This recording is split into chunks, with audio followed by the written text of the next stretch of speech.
All right, ladies and gentlemen, we are back at the Club at Shadow Lakes, and I had to make the call today to Doug Saltzman because the day after, the historic night, that finally there are no doubters left that Donald Trump will be the Republican nominee when they get together in Cleveland in July, the Republican Party, for their convention. What a night it was. And Doug and I, he of course a political analyst and polling analyst. You hear many times on KDK with either me or Mangino or just about anyone, even John McIntyre from time to time. So he's a busy guy and we love talking to him on the radio, and I love spending time with him right here as well too. Trump's win, I guess the biggest surprise was the fact that it was a big win for Donald Trump. It was a big win. I mean, most of the polling showed he was going to be around 10%, maybe 12%. I don't think many people expected 16. Cruz really got walloped in this primary. This was the do or die for his campaign, and his campaign died. I thought he would go kicking and screaming all the way to the convention. Were you surprised that he exited so quickly? I was. Yeah, I really was. I mean, he has a strong dislike, I'll be nice here, for Donald Trump like I haven't seen in a campaign. And I was shocked that he decided to get out this quick. I mean, it was only a week or so ago that he decided to have a running mate join him. And at the time, he must have known his polling was bad in Indiana. I'm not quite sure how he thought a non-Indiana running mate would have put him in. Why Carly Fiorina? What was that all about? Yeah, that was an odd choice. She was one of the B-level candidates. She was in the JV debates for a while. She did so well in one JV debate, they moved her up. She was strong. Right, and that was the end. Yeah, she had one bump. It'd be different if he thought he could win Indiana or how to win Indiana, pick an Indiana running mate. That might put you over. But yeah, the Fiorina choice was an odd one. And considering he did it now, a week and a half ago, I'm not quite sure. That's what surprised me so much. It looked like he was in it for the long haul. You don't pick a running mate and drop out a week and a half later in May. We're going to get to some of the hurdles that Donald Trump has to get over if he wants to win in the fall. And presumably and pretty much guaranteed it'll be Hillary Clinton. More on that in a moment. But when you look at Kasich and you look at Cruz, finally they realized, or someone told them, this is over. There's no way you're going to get the 1,237 delegates that you need. Do you think that maybe this is a sign of them softening up a little bit to Trump to possibly end up in that cabinet? Because, I mean, let's face it, it's going to be hard for Cruz to kind of go back to Texas doing what he's done, a senator, a governor in Ohio. How much more can he do? Obviously, the next step would be for them to step into maybe the Trump presidency. Right, and you're talking a U.S. senator and a governor from large states, however, Texas and Ohio. There's one thing going from a governor of Rhode Island and maybe, take a lower level cabinet post, Secretary of Transportation, Secretary of Energy, something like that. But wouldn't it be a stepping stone for those two? Because I don't think they're done with these aspirations. No, I don't think so either. I really don't. Especially, I think, Kasich. He stuck around longer than anybody thought he would. I mean, he still isn't even third in delegate counts. Marco Rubio, who dropped out a few weeks back, he's number 3 in the delegate count. He only won one state, of course, Kasich, that is Ohio. Although it would have been cool to have a fellow from southwestern Pennsylvania from the Rocks, right down Route 51, I would have loved it. as vice president, perhaps, or president. But they're not always running for president when they're running for president. They could be running for something else. All right, now let's talk about the Electoral College. I had a good conversation with my buddy Ted Arnaud earlier, and he kind of schooled me a little bit, and you schooled me a little bit. So explain to the audience why this may be one of the hurdles that could give Donald Trump a problem. Well, if it's a close race, and we go back to 2000, when George Bush received fewer votes but more electoral votes. I can remember as a kid in high school in a debate team, the debate was, will there ever be a civil war again in America? And I took the position only if somebody once gets elected with fewer votes but more electoral votes. That was my debating point I made in high school. Obviously, that didn't happen in 2000. It took a long, long time to get the votes tallied. I was a witness of those votes when they were calling on witnesses to go down to Florida to watch people count hanging chads, if you remember that term. That was a historic vote. it was amazing to have the Supreme Court make the ultimate determination. Long night, long day. It kind of reminded me of the old paper ballot boxes. Oh, yeah. Where you just were there until they were done. Well, they were. Counting. I mean, and you saw people. I would sit there and watch people stare at. Okay, no, did he check that one off? Did he poke the hole through that one? Is the paper hanging out? And it was amazing to watch. Do you realize in about 20 years there will be someone who will step up and you'll be seeing on the Nightly News the whole story is now told of what really happened that night. It's not going to ever go away. You know that. I mean, the first time a candidate, Al Gore, called the winner and conceded, and then a few hours later called back and said, "Oh, wait a minute, hold everything." Yeah, I'm unconceding. I don't know. So there were a lot of terms that came into the American lexicon that year. Hanging chads being one of them. You know, and I'm going to bring it up again. The Shell petrochemical plant, the development continues. They're actually laying railroad track there as we speak. When I was on my way here tonight, I just literally sit and marvel about the wonderful future for the tri-state. When you look at Donald Trump, even though Hillary Clinton is the friend of union labor, which we're going to need to get that done, do you think Trump could actually learn how to work with union labor if he would become president? Well, I think especially Hillary took such a beating just recently in West Virginia. Missteps and misspeak, I guess is the way to put it, about coal country. And naturally, her former boss, the president, President Obama, has been no friend of coal. Good heavens, at one point said, yeah, you can open a coal-fired plant, but you're going to go bankrupt.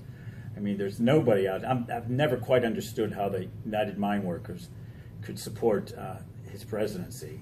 And I certainly they wouldn't support Bernie Sanders. He's in a similar role. And Hillary just recently may have done herself in with miners. So there's an opportunity. If Donald Trump's going to go for any part of organized labor, it would be coal or the building trades. I mean, the building trades are one of the few members of labor who tend to support Republicans at times, especially those who they feel can push the economy. When there's buildings going up, the building trades do very well. But from what I saw when Hillary was in town before the PA election, she was being supported by the building trade. So I believe that is their candidate. That's what I believe I have seen. But things obviously can change, and we have the West Virginia primary coming up on Tuesday along with Nebraska. Doug Saltzman, political analyst and polling analyst with me. We're talking about what happened yesterday in Indiana, and we're going to look ahead to next Tuesday as well, and that big June primary in California and the conventions. But I want to talk about the Democrats. Hillary Clinton was up by 2, 3, in some cases 4 points in Indiana, and lo and behold, Bernie Sanders wins again. Yeah, I mean, this wasn't quite as shocking as Michigan, when Hillary had no concern that she was going to win that state and lost it to Bernie Sanders. But here, the polling I saw had her up by 4, 5, even one poll had her up by 7 points in Indiana, and it came out she lost by 7 points. So if you take a look at where those polls were showing, she lost rather to Bernie Sanders well beyond the margin of error. 7 points is a big loss in a state like Indiana for Hillary Clinton. Now, she still has an overwhelming majority of, so far, the electoral votes, or I'm sorry, not the electoral votes, the delegates. 800 more right now than Sanders does. And she only needs about 180 more to make it. She said she wasn't concerned with the outcome in Indiana. And by the way, tonight, the great John McIntyre on KDK welcomes this guy live and in person to our CBS Radio World Headquarters in Green Tree in the 10 o'clock hour. I highly suggest you tune in. They make magic together on the radio. All right, let's move along now to the heartland, the Cornhuskers and the coal workers, the backbone of America. It may not be exciting to a lot of folks, but these two primaries, to me, are the best two states to represent what I believe America is all about, agriculture and manufacturing. And we're going to find out what happens Tuesday. Yeah, and West Virginia really has changed. I mean, this was a state that voted Democrat, Democrat, Democrat, no matter what. And they've really moved on in a different direction. As they may not have changed so much their voting registration, but they're certainly voting a different way, because manufacturing in West Virginia has taken a hit. They're sort of their savior, with a small s. Senator Byrd is no longer there, of course, no longer in the Senate. He's passed away. So now they're going back to economic development, sort of the old-fashioned way. And they really have changed how they vote in West Virginia. Will Hillary have enough time to make up, to capture this one? Obviously, it's pretty much, we all know, a done deal on the Republican ticket. Does she have a chance to win this thing, or do you think Sanders is going to get this one? In West Virginia? Yeah. Hillary hurt herself last week with comments that she later said she misspoke about coal and the impact of coal. And so I think that may hurt her. At the same time, I think the coal miners have to realize that Bernie Sanders' record certainly is not pro-coal miner or pro-coal. He's not a big supporter of fossil fuel industry, that's for sure. Here's what I'm going to be looking at. I am curious to see how the heartland, because agriculture, the farmers, that's the number one commodity in the country, always has been. They always need help and deserving of it. But back to West Virginia, if Donald Trump, who has said, I'm going to bring back the coal industry, I'm going to bring back the steel industry, and people have even laughed at that. They've given me grief on the radio for him saying that and me believing it.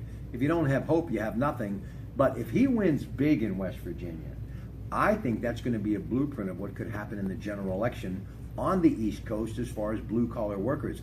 I have seen many Democrats who have told me that they're voting for Trump because they just can't take it anymore.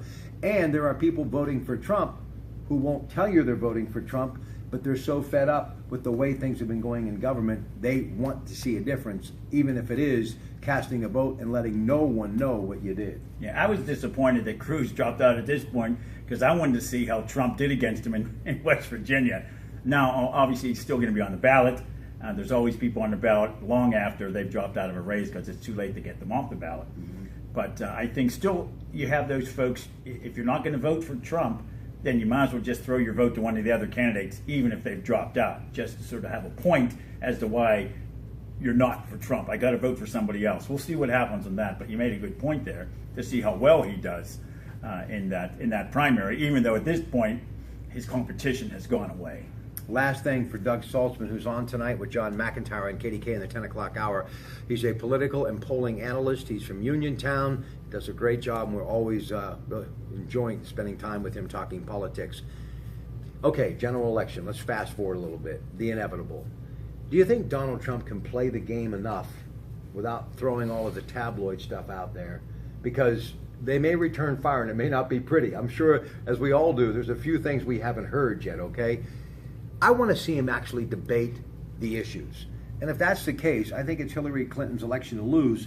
But I think there's so much that the American people need to understand about these candidates, and these candidates need to understand what's important to their possible future constituents if they become the president. Can it actually get back to real politics?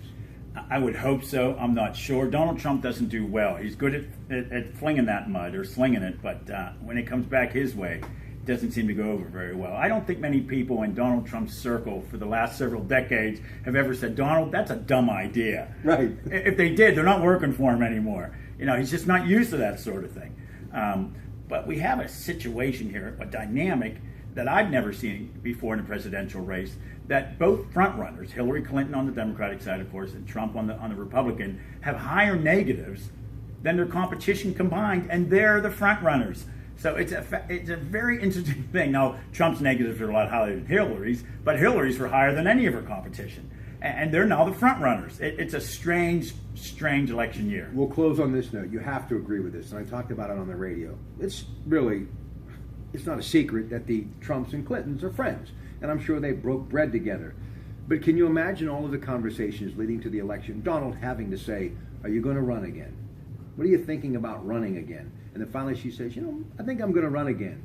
And now fast forward, in her mind, on those long jet flights across the country, out there, barnstorming the country, when she has those quiet moments alone to think with all of her thoughts, she's saying, Donald Trump is the guy I'm going to run against. She could have never thought that was going to happen. No, because he supported her not just with words, but financially. Right. He held fundraisers for her.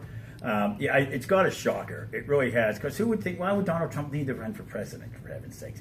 If anything, he's going to live in a smaller house if he wins. Yeah. Listen, before you go, tell the folks in that great community of Uniontown what you do there, too. Yeah, I have a show down there. I do the afternoon drive show at WNBS in Uniontown, 590 a.m.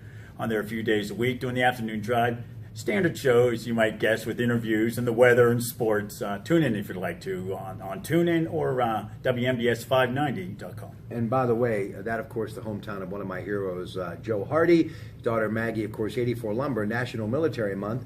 84 Lumber is saluting all of the veterans that work for them. So salute to the Hardys and National Military Month. I can't thank you enough. It's always a pleasure. Thanks for having me on, Rob. Anytime. I could do this all the time. He's so good. John McIntyre tonight at 10.